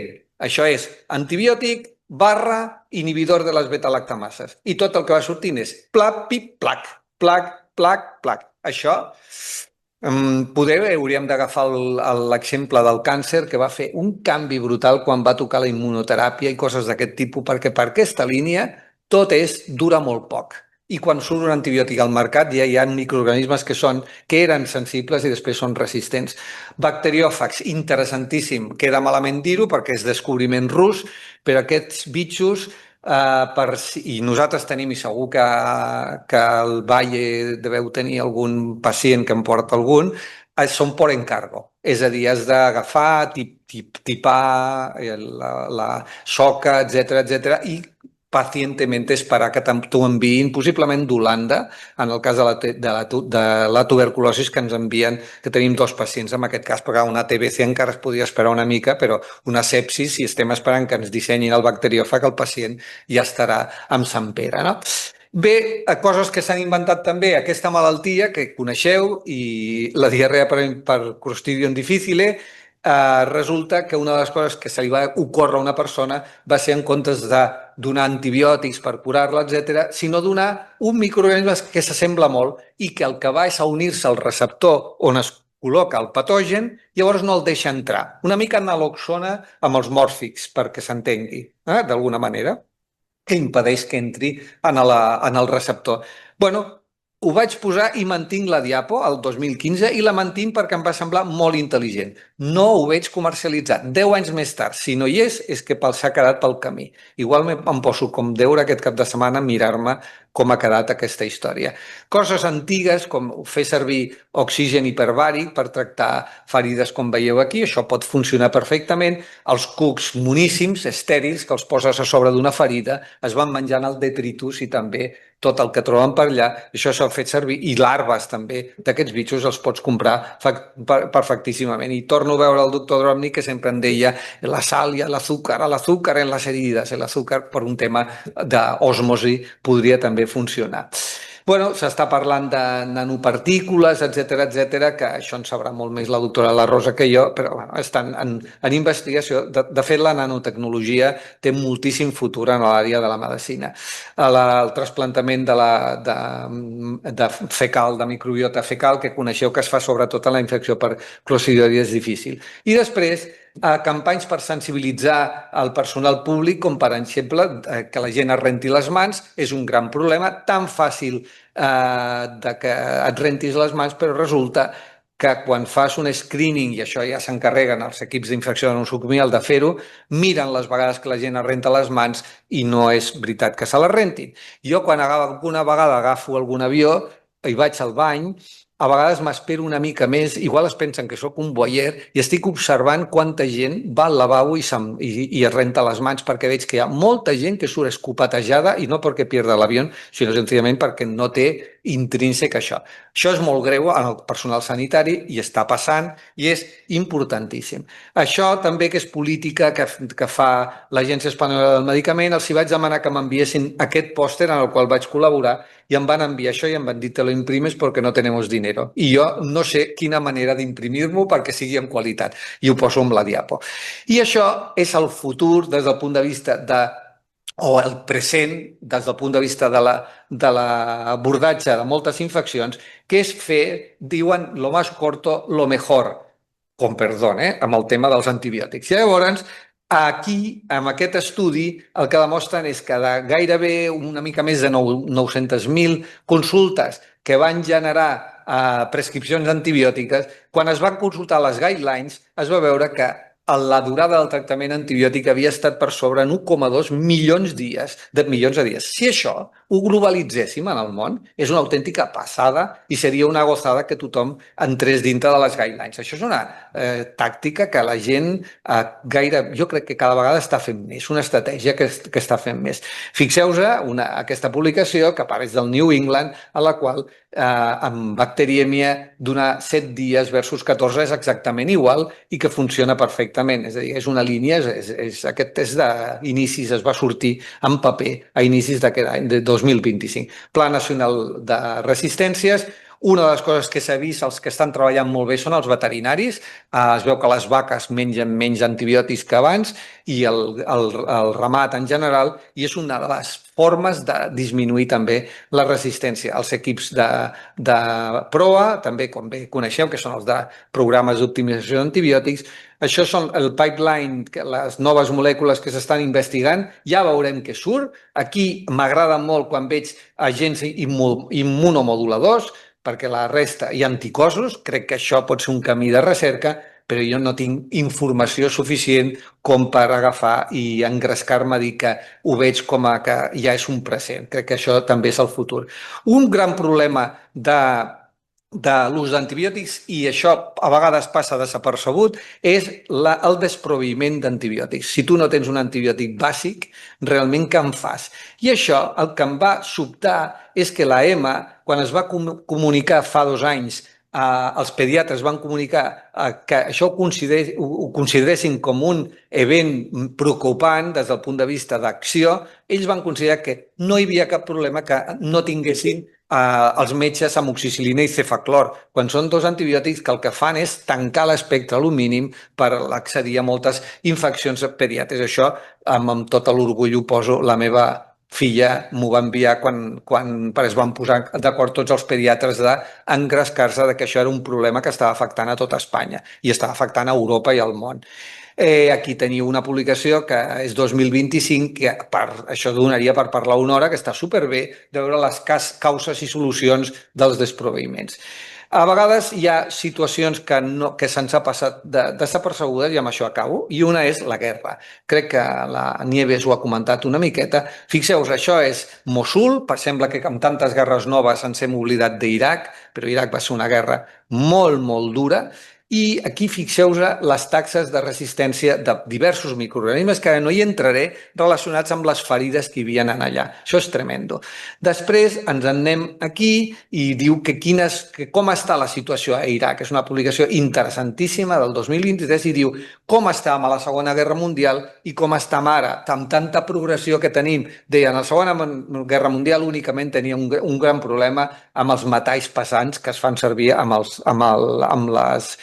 les armes i tal, no? Amb les bombes i tot allò.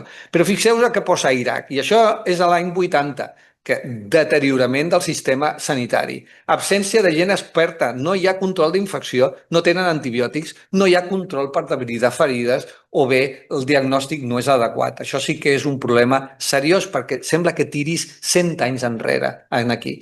Aquí teniu els metalls, uns que es fan servir dintre de la bomba i els altres com a propulsors, com l'antimoni, el bari o el bor. I aquí veieu que Ucraïna tampoc es lliura de tot això. I a Ucraïna, observeu aquest antibiòtic tan guai, és que com el punter no va, veieu, a la tercera línia està el cefiderocol. De totes les enterobacteriales testades, l'activitat de cefiderocol és del 78%. Aquí en el ceftolozano tazobactam era del 100%. Vull dir, això és molt preocupant, perquè jo tampoc crec que a Ucraïna es faci servir tant cefiderocol, però ja surten dades que et diuen que l'antibiòtic tan bo no ho és. I després Gaza, hi ha moltes, aquesta és la primera que vaig trobar, que va sortir al final del 2024, i parla d'una altíssima taxa, d'una quarta part, un 30% de taxa de microorganismes gram negatius que poden inclús desenvolupar carbapenemases. Bueno, aquí veiem, jo crec que aquí amb el One Health ho ha comentat la doctora La Rosa una miqueta, que això és interessantíssim, realment és de lectura també com un llibre general, són publicacions brutals, t'agafa una enveja i et sents molt petit perquè mai has pogut entrar a fer això, ni se te ha ocurrido i no tienes ningún medio para hacer. I estàs per acabar la teva carrera professional i no hauràs passat per coses tan brutals com aquesta o en Lancet que us he tret abans. Aquí parla de nutrició i de canvis, però el que és molt important és que el comentava també la doctora La Rosa. Tots aquests colors vermells són molt preocupants, són guerres i tal, però aquests colors blaus són conflictes i també migracions de gent, migracions que també són migracions de bactèries multiresistents. Aquí ho veieu també d'una altra manera i fixeu-vos que gran part són nens petits, que ells no haurien de mai estar afectats per tot això. Com no me dejan salir si no poso una diapositiva de l'Hospital del Mar, i tinc un company, el doctor Gilabert, que està aquí, sempre poso una, perquè m'encanta l'hospital i soc de l'Hospital del Mar de tota la vida, i això és la maqueta més mona, malgrat que jo crec que ara ja es podria tirar una foto que es podria ensenyar, ja en tenim. Però bueno, m'agrada perquè al final, d'aquí uns anys, jo no ho veuré, estarà així de maco i esperem que no m'ingressi per allà i em quedi a casa per morir. Moltíssimes gràcies, res més. Gràcies, doctor Grau, per l'excel·lent presentació. Amb les dues intervencions tenim una posta al dia molt interessant. Obrim un torn de preguntes. ¿Alguna pregunta a la sala? En principio, felicitaros por las dos brillantes presentaciones que habéis hecho, cada uno con vuestro estilo personal. Y decir que la visión que tú has dado, Nieves, es optimista, en el sentido de que, aunque hay mucha multiresistencia, estamos en el buen camino de por lo menos en nuestro entorno, de limitarlas. Santi nos ha hecho una presentación un poco más alarmista porque el mundo no va bien, las guerras están produciendo una diseminación, la multiresistencia va más. Eso parece ser que no se puede frenar con campañas brutales ni con actitudes de prevención en los hospitales. La única pregunta que me gustaría que me contestaras tiene que ver con la última parte de tu exposición, Nieves, y es que has presentado la gran avalancha que hay en estos momentos de nuevas técnicas de diagnóstico rápido. A mí me parece que eso es un gran avance, pero ¿en qué estado está el posicionamiento de esas técnicas en la práctica clínica? ¿Qué es realmente el paso necesario para que realmente sean efectivas? ¿Cómo implementamos esas tecnologías en mi hospital? Que es un hospital en el que se trabaja de manera colaborativa con otros servicios. Yo creo que no puedes orientarte, y es una estrategia que utilizan distintos laboratorios, por la última tecnología o por aquel dispositivo que han implementado en el clinic. Pongamos, por ejemplo, yo trabajo en Valdebrón y que parece que es lo último de lo último, porque eso no tiene por qué servirte a ti. Para mí, en estos momentos, lo más importante no es la tecnología, sino el impacto que va a tener esa tecnología en el paciente. Y eso es lo que hemos de medir a la hora de implementarlo en un centro como el nuestro, porque además, si trabajas en Sistema Nacional de Salud, tienes la obligación y la responsabilidad de orientar los recursos hacia donde mejor resultado puede tener de cara al paciente. Para que un resultado de laboratorio sea accionable, tú necesitas de una persona al otro lado que primero te haya mandado la muestra que toca mandar y segundo, que haga la parte que toca hacer, que es ser valiente y cambiar el tratamiento. Entonces, yo apuesto por estos dispositivos si te incrementan la efectividad o la eficiencia de las pruebas microbiológicas, si te aumentan el rendimiento diagnóstico, si te dan una información clara, si no te están dando una información de 3 microorganismos que 2 son colonizantes o contaminantes y que van a ser oportunistas difíciles de valorar, y si van a impactar y vas a tener primero creado ese tejido que va a hacer que el profesional que recibe ese resultado, aunque el paciente esté inestable, se atreva por la confianza que tiene en tu forma de hacer o en los resultados que tú le vas dando o en la epidemiología que conoce a través de lo que tú le has aportado, va a atreverse a hacer algo sobre ese paciente. Si tú acortas, como acortábamos nosotros 4 horas, en el caso de las pseudomonas, partiendo de una situación excelente ya, porque nosotros lo primero que hicimos fue eliminar todos los tiempos basura en nuestro proceso, todos los tiempos de pérdida de tiempo, desde la llegada de la muestra al laboratorio a todos los procesos que podían implicar pérdidas de tiempo que eran innecesarias en aquellas rutas rápidas para infecciones graves. Si tú en una situación óptima mejoras 4 horas y esas 4 horas no se traducen en un cambio en el paciente, es algo que no tienes que hacer. Entonces, ¿dónde está nuestro interés ahora? Nuestro interés ahora está en tener dispositivos que nos permitan, sobre todo me voy a focalizar más en el caso de la bacteriemia y la sepsis y la resistencia antibiótica, que son mis áreas de conocimiento, pero yo creo que, porque para neumonía y para otras cosas ya tenemos alguna cosa más, pero en el caso de la sepsis yo creo que el papel que tenemos como diagnóstico es implementar tecnología que a partir de la combinación de los datos clínicos y de biomarcadores se dirija a pacientes muy concretos, pacientes que se van a beneficiar de estas tecnologías, que nos van a permitir hacer un diagnóstico de sangre directa y evitarnos las 12 o 14 horas que nos requiere el hemocultivo de incubación antes de tener el microorganismo, y haber generado antes esta colaboración y esta confianza de equipo que va a permitir que cuando yo levante el teléfono, cuando mande el mensaje o cuando haga una alerta, la persona que esté al otro lado, en un sentido o en otro, modifique el tratamiento antibiótico, aunque su paciente esté inestable. O sea, que tenga confianza en mi resultado. Y esto es lo que yo creo que se requiere en este momento. No, felicitats a tots dos ponents. I jo volia fer una pregunta del meu àmbit de la microbiologia a la doctora La Rosa, ¿no? Porque Nieves, tú comentabas que habíamos mantenido aquí en Cataluña, por la colaboración entre todos los estamentos, ¿no? Vincat, etc. Ese 2,5%, muy por debajo de la media europea, ¿no? Lo que pasa es que luego en la última parte nos hablabas de las nuevas tecnologías y ahora has profundizado un poco más a través de la pregunta en ello. Pero hay algo que eres muy consciente y de lo que tú nos has hablado aquí es de una situación muy poco usual, que es la de microbiología Vallebrón y de algún poco otro hospital. Entonces, tú sabes que dentro de esta gran colaboración cósmica que hay que conseguir para mantener resistencias, hay un punto muy importante en el cual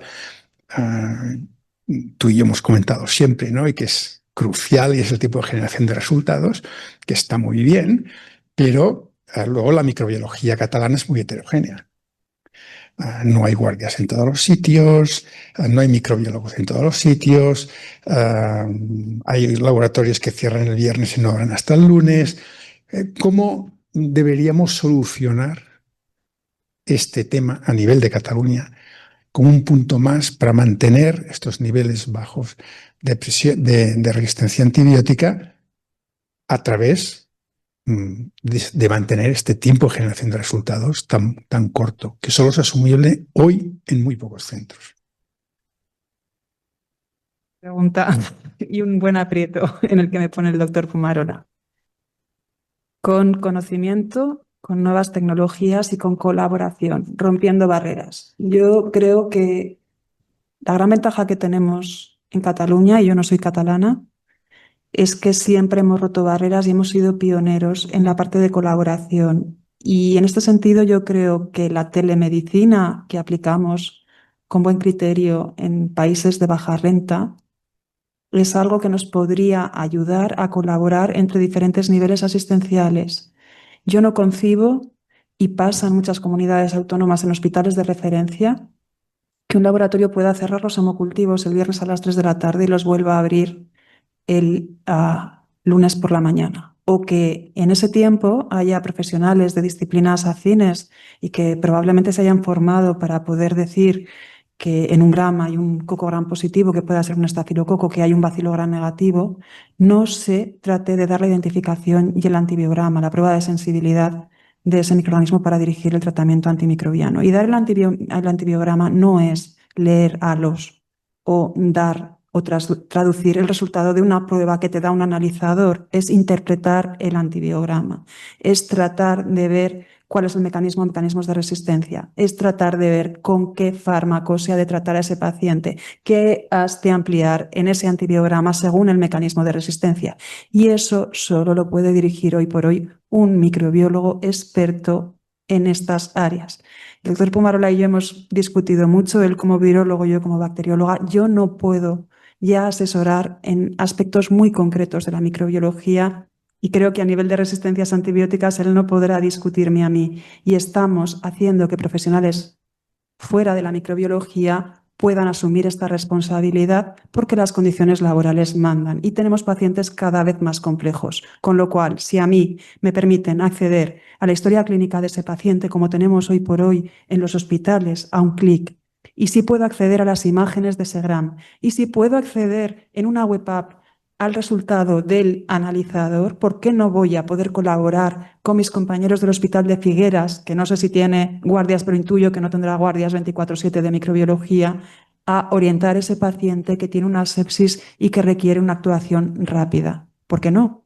Si tenemos un tejido importante, porque esa colaboración además va a ser positiva para nosotros en cuanto a que vamos a entender mucho mejor el problema de otros profesionales y para esos profesionales que a la par nuestra se van a sentir más seguros y más satisfechos con el trabajo y con la atención que dan a su población.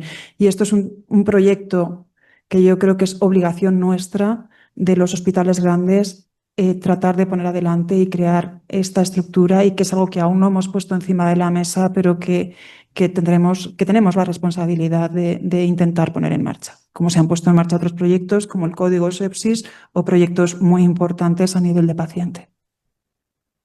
No sé si me reñirán por esto que acabo de decir, pero creo que es un proyecto a llevar a cabo. Jo estava en l'Hospital Clínico i entonces es va obrir tota l'aliança de la C-17 entre l'Hospital de Mollet, Granollers, Vic, Campdevànol, Sant Celoni, i la idea era aconseguir equitat, que tota la població de Catalunya tingués el mateix tractament.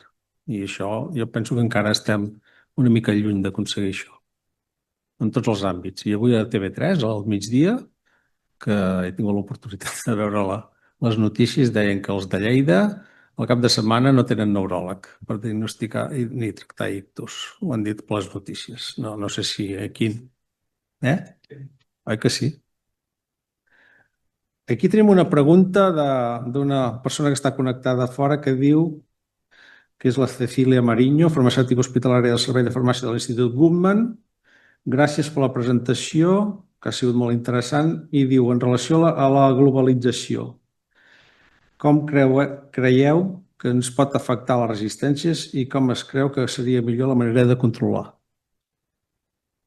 Yo creo que los dos hemos hecho hincapié en lo mismo. En este momento no hay barreras, no hay fronteras. O sea, lo hemos visto, yo llevo no muchos años trabajando, pero sí algunos, y hemos visto cómo han ido emergiendo los mecanismos de resistencia. Lo que hemos visto es que, sobre todo con las carbapenemasas, algo que aparecía en Pakistán, hoy en un mes lo teníamos aquí. Lo vimos con el COVID también. ¿Por qué van a ser diferentes las resistencias antimicrobianas? No son diferentes. Y estamos viendo todo el impacto de las políticas vacunales en poblaciones que tienen otras estrategias diferentes a las nuestras, y estamos viendo el impacto de estos conflictos que comentaba el doctor Grau. Estamos viendo cómo la población que ha venido de Ucrania viene con bacterias mucho más resistentes que las que estábamos acostumbrados a manejar aquí. Y eso no se va a quedar en el paciente de allí porque no es propio y típico de su cultura, sino que es algo que va a difundir a los pacientes de aquí y que nos puede poner en graves complicaciones. Y de hecho, si buscáis en este momento resistencia antimicrobiana y Ucrania, por no focalizarnos en Irak, que es un país como la India que tiene más de un 50% de resistencias a los antimicrobianos, veréis la infinidad de trabajos que hay con esta problemática.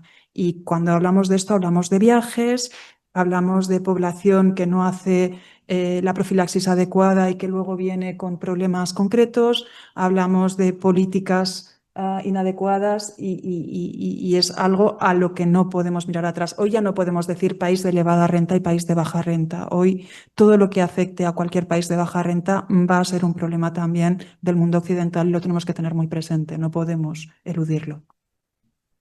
Yo, si me permitís, si no tenéis otra pregunta, porque veo que tampoco viene por aquí, creo que hay una cosa que puede ser interesante. Primero, cuando vas a un congreso internacional, a diferencia del mundo del antibiótico, te llama la atención como casi todos los stands son de determinación microbiológica. Esto hace años lo que estabas viendo eran stands y stands de nuevas moléculas, porque es lo que se vendía. Esto se ha transformado muchísimo y en lugar de salvar vidas con antibióticos que posiblemente los salvarás si aciertas, se salvará vidas si tienes un diagnóstico rápido y sabes lo que tienes que matar. Entonces, yo creo que es interesantísimo lo que ha explicado la doctora La Rosa y que el futuro va muchísimo por allí, que es cuando un paciente, sobre todo, y teniendo aquí un especialista en medicina intensiva como tengo aquí delante, cuando un paciente está séptico, en esas primeras 48 horas que se producen tantísimos cambios, el disponer de datos que nos ayuden a acertar con el antimicrobiano más adecuado desde el punto de vista del que mejor penetra, el utilizar las dosis bien y tal, porque hoy en día sencillamente vamos a ciegas con antibióticos potentes a dosis altísimas, pero a veces el microorganismo que se aísla al final iniciado o es de segunda división y estamos omitiendo el tratamiento de elección. Entonces yo creo que es una muy buena noticia, es una línea de investigación y de desarrollo que la industria ha visto que va a ser rentable, y nosotros que como farmacéuticos estamos acostumbrados tanto al PK/PD y farmacocinética, farmacodinamia, el patito feo era la farmacodinamia. Yo, el doctor Álvarez Lerma, que está aquí delante, y ayer se lo comentaba a la doctora La Rosa, me riñó mucho un día porque me metí con el PD, que yo no tenía, que creía que el futuro estaba en el denominador y no en el numerador. Hoy en día me refrendo cada vez más que en el numerador está colapsado por un conocimiento que está estancado y que no aporta demasiada información adicional, y en cambio el denominador es el que nos puede ayudar, que es la identificación, además de a veces que no hay ningún microorganismo y que estamos dando un antibiótico de forma innecesaria. Una pregunta a los dos. Los dos habéis enfatizado en que la globalización del problema de la multiresistencia impide que podamos contener la aparición de patógenos multiresistentes, de nuevos patógenos multiresistentes. Asumiendo esto y asumiendo de que los enfermos que pueden venir con un multiresistente de otro lugar a nuestro entorno son agentes transmisibles, ¿no creéis que los mayores esfuerzos que tenemos que hacer es en la identificación precoz de esos pacientes con multiresistencias y aplicar una serie de estrategias para prevenir la transmisión en aquellos que no están contaminados ni infectados. Esto yo lo veo clarísimo. Yo creo que la multiresistencia, por todo lo que habéis comentado, va a ser difícil de frenarla, pero lo que sí que podemos frenar es su diseminación.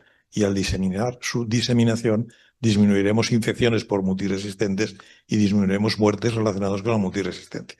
Y eso lo hemos demostrado en las unidades de cuidados intensivos de nuestro país con la aplicación de los proyectos de prevención de las bacterias multiresistentes, en donde hemos hecho un énfasis no solamente en el mejor manejo de las infecciones y de los antibióticos, sino sobre todo en la búsqueda activa de los microorganismos multiresistentes antes de que vengan a la unidad, o sea, en el primer día que llegan a la unidad, y buscando los reservorios en el interior de la unidad. Con esa estrategia se han disminuido los pacientes, los que adquieren una nueva multiresistencia en nuestro entorno, y han bajado sobre todo las infecciones relacionadas con multiresistentes en las unidades de cuidados intensivos de nuestro país.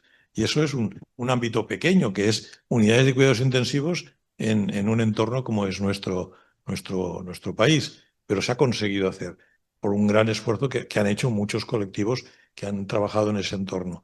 Y eso creo que se podría extender también al ámbito del hospital y a la asistencia primaria, y considerar que un enfermo que viene de una zona de riesgo es un potencial portador de multiresistentes y buscárselos y, en la medida de lo posible, pues limitar su diseminación pues con terapias locales o con aislamientos concretos. Sí, bueno, muy rápido, totalmente de acuerdo en el impacto que han tenido los proyectos cero, o sea, totalmente de acuerdo, pero es mucho más complejo de extrapolar a zonas o a áreas que no tienen tanto riesgo de padecer una infección fuera de las UCIs. O sea, si tú tienes un paciente portador en primaria y detectas este portador y tú no puedes descolonizarlo y tampoco sabes qué impacto va a tener esta colonización, a lo mejor no necesitas, como hablábamos antes, buscarlo activamente. Yo creo que y te lo digo con el firme apoyo que tú sabes que yo he dado siempre a los programas de resistencia cero, yo creo que hemos de optimizar estos programas y de adecuarlos al tipo de población que tenemos delante. La UCI es, por supuesto, uno de los ejemplos claros, cualquier zona del hospital donde tengamos población vulnerable. Y luego, en el resto de sitios, yo creo que hemos de reforzar todo lo que son las medidas de precaución racionales. Y por aquí pasa por encima de todo la higiene de manos, como comentaba el doctor Grau, por encima de lo que son los aislamientos de contacto, que para mí son una herramienta que se utiliza a veces en exceso y sin conocimiento previo.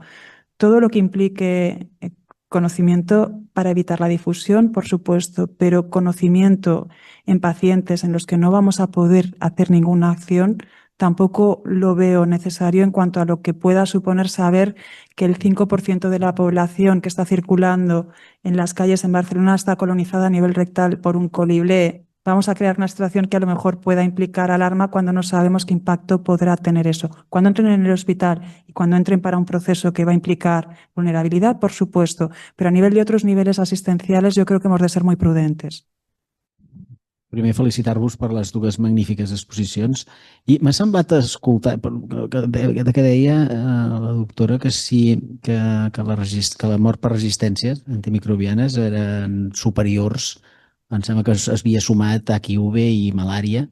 Llavors, jo, davant d'aquesta situació que podríem dir que és un titular bastant bèstia, jo no sé, el fet de que visquem amb una certa inconsciència col·lectiva, no dic en els àmbits més d'això, però sí com a societat, quins serien els motius de tot això? No sé si és que aquestes malalties, al final, la càrrega de mortalitat se l'emporten les societats més i els països més pobres, o no sé exactament per què, davant d'aquesta cosa tan contundent, la veritat és que podríem dir que no és quelcom que surti cada dia als mitjans.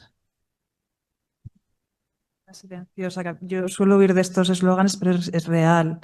¿Por qué? Porque la resistencia antibiótica afecta a la población más vulnerable y no tiene la capacidad de difusión que tiene un virus, ¿no? Una patología que pueda ser más contagiosa y que pueda afectar de golpe a un mayor número de población. Hemos hablado de los factores que hay. Es verdad que en estos estudios que afirman esto entran países de baja renta, países donde yo he comentado que ni tan solo pueden hacer un cultivo bacteriano y mucho menos un antibiograma, donde se desconoce lo que hay y lo que no hay. Canarias, que es nuestra puerta de entrada de África, tiene una epidemiología que los microbiólogos de los hospitales de allí han compartido con el resto de la península para que estemos sabedores de lo que puede venir y de lo que puede entrar desde África, que por ejemplo sería una de las zonas más afectadas. En Occidente, pues sabemos que la presión que ejercemos con antibióticos y con no antibióticos, todo el tema de los biocidas, de los metales pesados, que ya no he querido entrar para no alargarme mucho más, está incidiendo en seleccionar bacterias resistentes. Y a veces tú dices, ¿cómo este paciente que cuando entró en la UCI, cuando entró en oncohematología, no tenía una bacteria resistente, ahora tiene una carbapenemasa? Pues probablemente tuviera una baja carga, pero ya venía colonizado y no hemos sido capaces de detectarlo. Lo que hemos hecho ha sido favorecer, eliminando el resto de su microbiota amigable o favorecedora para hacer emerger esta población resistente. Es un fenómeno muy, muy complejo, es un fenómeno que requiere de mucha discusión entre especialistas diferentes para tratar de poner límites también en el mundo occidental, no solo en los países de baja renta. Hay una pregunta aquí, Carlas, que habla del tema de los incentivos, que es un poco en la línea de la publicación de Nielsen.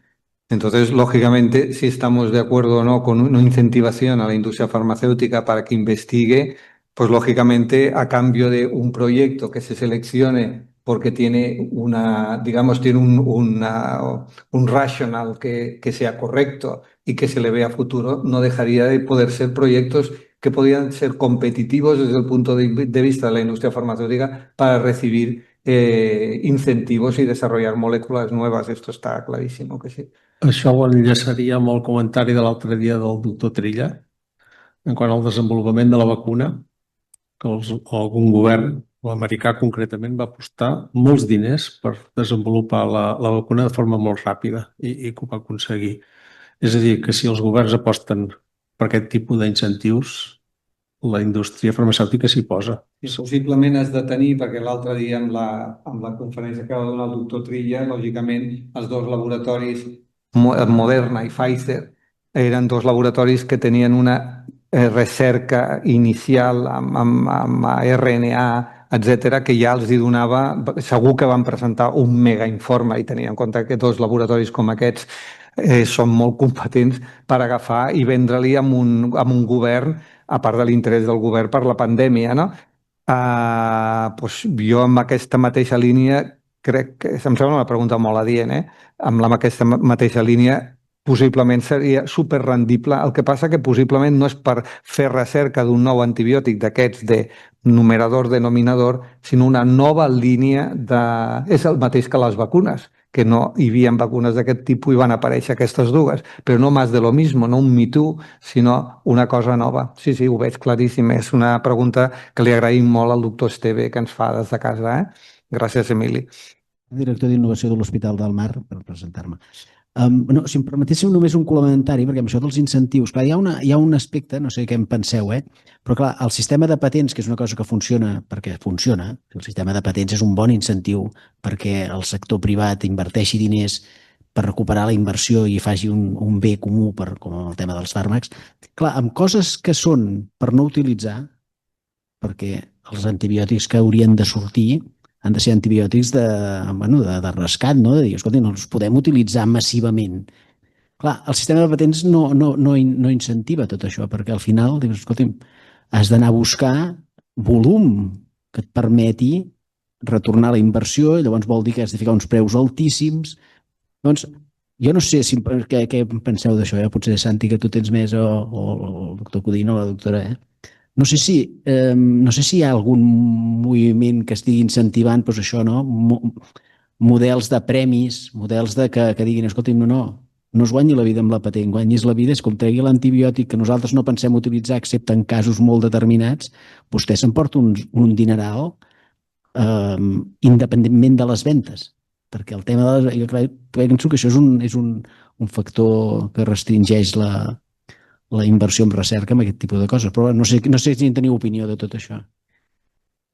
Molt bé, molt coherent. Estarías parlant d'una garantia es que esto es uno de los problemas que tenemos, d'una garantia bàsica de supervivència amb un marge de guanys que possiblement no serien tan alts, que després ho seran, perquè tal com van les resistències, i ja la doctora La Rosa ens ho ha comentat, algun microorganisme que està creixent al món i a Europa, al final caldrà donar-li algun antibiòtic d'aquests darrers o dels darrers dels darrers.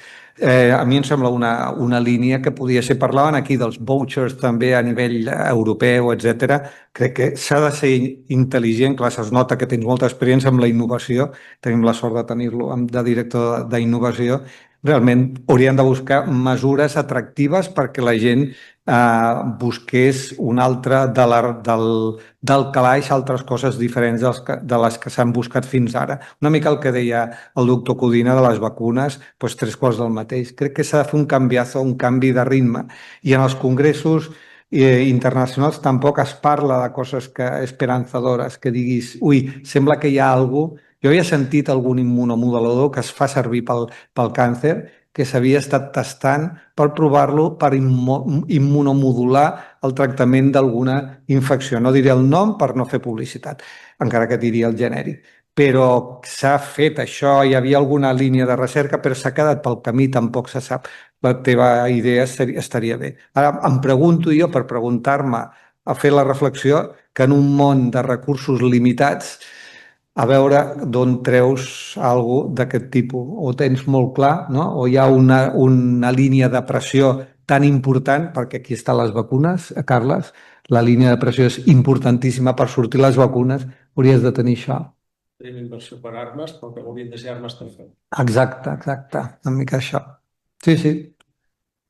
Última intervenció. No, només seguint amb aquesta discussió, només recordar que amb les vacunes i amb les emergències víriques s'ha utilitzat aquesta política que els anglosaxons diuen del push and pull, és a dir, que no és només finançar la recerca, sinó comprar la producció. Per tant, però bueno, independentment d'això,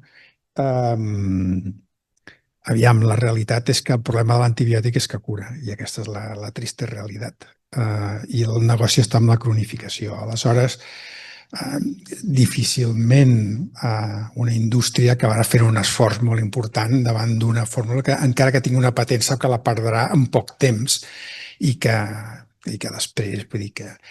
A mi el que em sobta és que no parlem mai de com podem potenciar la recerca pública en aquest aspecte. Jo no sé si és que en el desenvolupament de noves molècules això és una entelèquia impossible de realitzar, no? Però sí que hi ha diners que s'estan utilitzant a nivell europeu per fer infinitat de recerques, però en canvi no tenim recerca en finançament per desenvolupament de noves molècules. Jo no sé com està el tema en aquests moments, dintre de l'esfera pública, no de l'esfera privada, que torno a insistir. El negoci és la cronificació, no la curació. Per tancar la sessió, moltes gràcies als ponents, als assistents i als que estan connectats de forma remota. Moltes gràcies.